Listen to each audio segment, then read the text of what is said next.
Hi everyone, Juni here. So today I want to go ahead and make a video about my experience over the weekend. Basically, Comicon Revolution was in town as I do every year, and I got to go. And here's my video recapping my experience there, the cosplayers that I went and bumped into, that I met, and also the goodies that I picked up and the friends that I went with.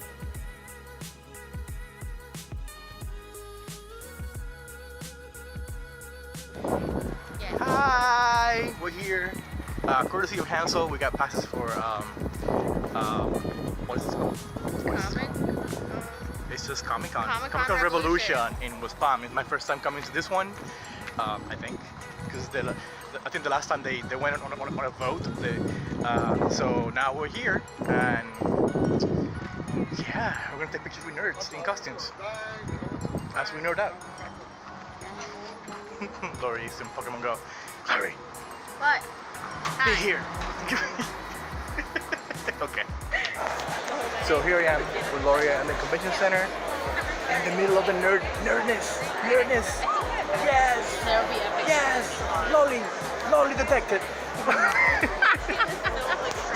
Lori got to meet author Gordy Burton and got her first book, Call Me Anastasia. This is volume 1. It's a fantasy series, and Laura's a big fantasy buff, so she went ahead and bought it and she got it signed. Pretty much the experience for day 1, and then on day 2 I went ahead and did cosplay. Hi everyone, Juni here. Today I'm trying to do a crossover cosplay of Mario and Kingdom Hearts, and I'm heading out to Comicon Revolution here in West Palm. It's the only local con that I have, so go, and I'll see you guys there. Bye. Special thanks go to Erik, my friend, who came with me and took most of the pictures that day. The first cosplayer that I ran into was Sherlocky Camberdash on Instagram. His handle is right here spelled, and he was portraying Peter B. Parker from Spider-Man Into the Spider-Verse. Another cosplayer that I ran into while crossing worlds as Mario is Lazaro S. Drake, and you can find him online and just about everywhere as Lazaro Cosplay, as you see spelled in the screen. Awesome personality and awesome costume. Thank you so much. So now I want to go ahead and go over some of the goodies that I got over at the Comic-Con convention. And this one is not from there. This one, it was a gift from Lori, and is awesome little die-cast and metal of basically the entire Kingdom Hearts cast. And I guess if we wanted to, we could roleplay now with little metal figures. I'm gonna put them like here somewhere, and I have to make like a little pedestal for the bigger ones, so this can be on the front. Hopefully they'll fit. First, some comics. I got this because I'm obsessed with the Phoenix, and this story is a pretty cool story. It's about a virtual reality module that they try on. It's Rachel and the guys from Excalibur, and Rachel gets like a bad fantasy with her mom. Well, not quite her mom, because it's a different Jean Grey from our timeline, and her timeline is a different Jean Grey. So it's about that, and Jean Grey kind of hates her here. And it was I love the art for this, by the way, which is why I got it. It's art by, who does this art?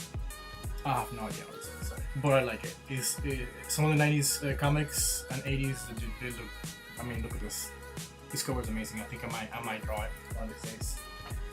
Maybe make a video. I got another one from Excalibur that I didn't get to read yet, but this one is like the 80s. Everybody has the 80s look, with like Kitty Pryde with the big sleeves. This one is a little bit newer. It's more 90s. I didn't read it, but I think that's about them taking the Fantastic Four kids, and I got this one because of the art, and I'm not sure I haven't read it yet. This one is from Wildstorm, from the Wildstorm universe, but I haven't read it yet. So, and then I also picked up Tekken 3, which I have the ROM and I have played it, but I didn't have the actual game.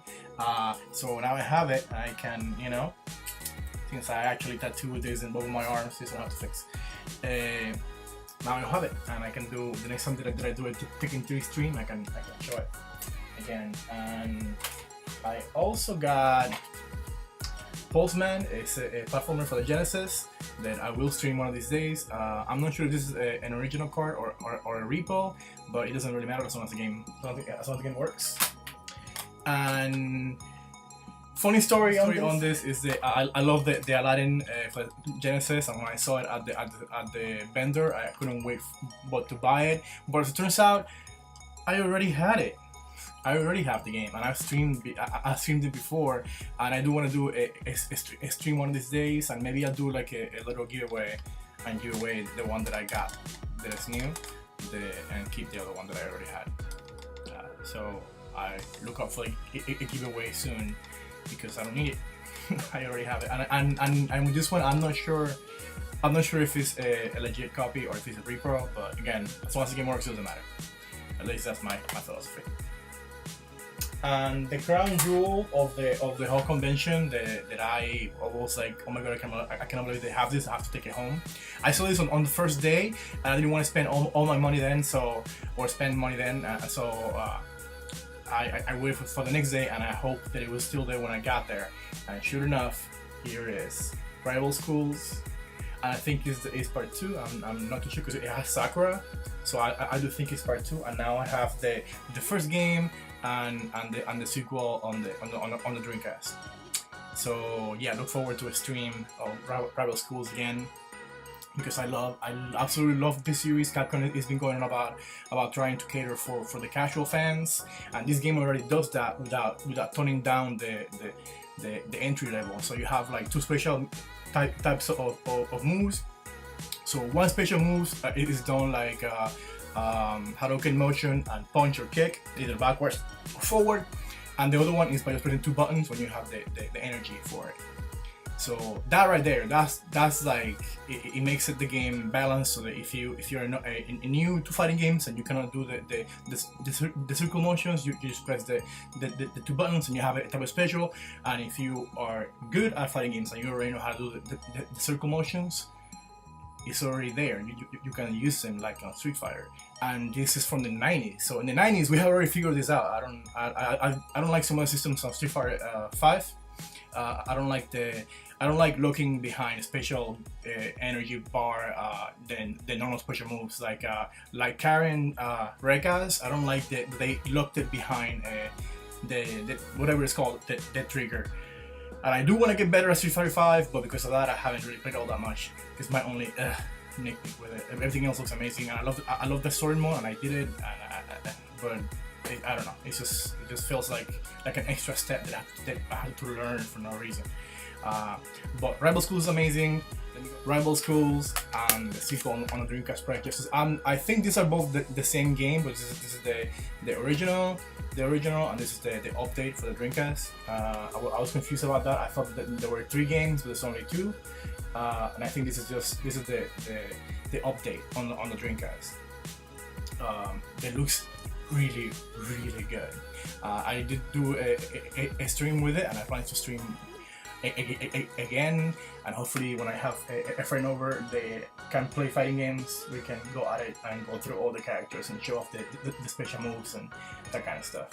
But yeah, this was the crowning jewel of my con experience. Not that one, this one. And it has, I found it complete. It has the instruction booklet with all the moves. It has the 2 discs.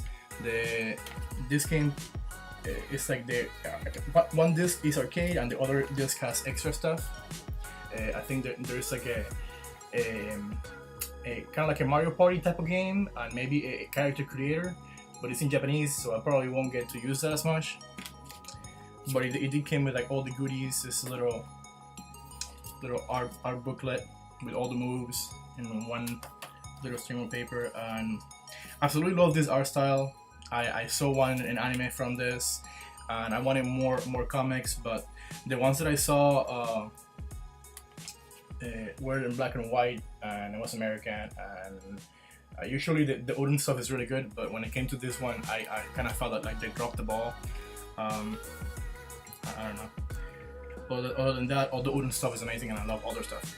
But yeah, I cannot wait to play this, and Akira is the best girl. Akira is the girl. Uh, so yeah, just about summarizes my experience of the con at Palm Beach Comicon Revolution. And yeah, if you like what I do here, I do more art related stuff, and I relate to anime, so anime and art, and I do like art streams, and they're here. Some retro game streams as well. If you like that stuff, please subscribe. If you want to see my art, check out my art page. The link is in the description. I also do some of the designs end up in shirts, up in TeePublic. So if you want to support me that way, you can do so. Just buy a shirt with my art on it, and I get some money. That's it. Thanks so much for watching. If you watched this far, like, comment, subscribe. What did you think of this con? Have you been to it? I know it's a very small convention, so and if you see any of these people that I'm going to show you on these pictures now, that you know, let me know if you know who they are. Lots of really cool cosplay, and that's what I did. Oh, did you guys think that my cosplay worked?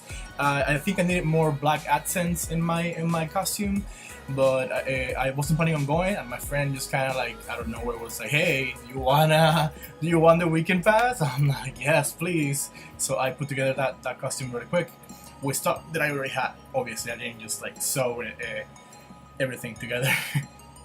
And one day I just put it together so that I already own. So thanks so much, and look at these pictures from the rest of the con, and let me know if you know these people.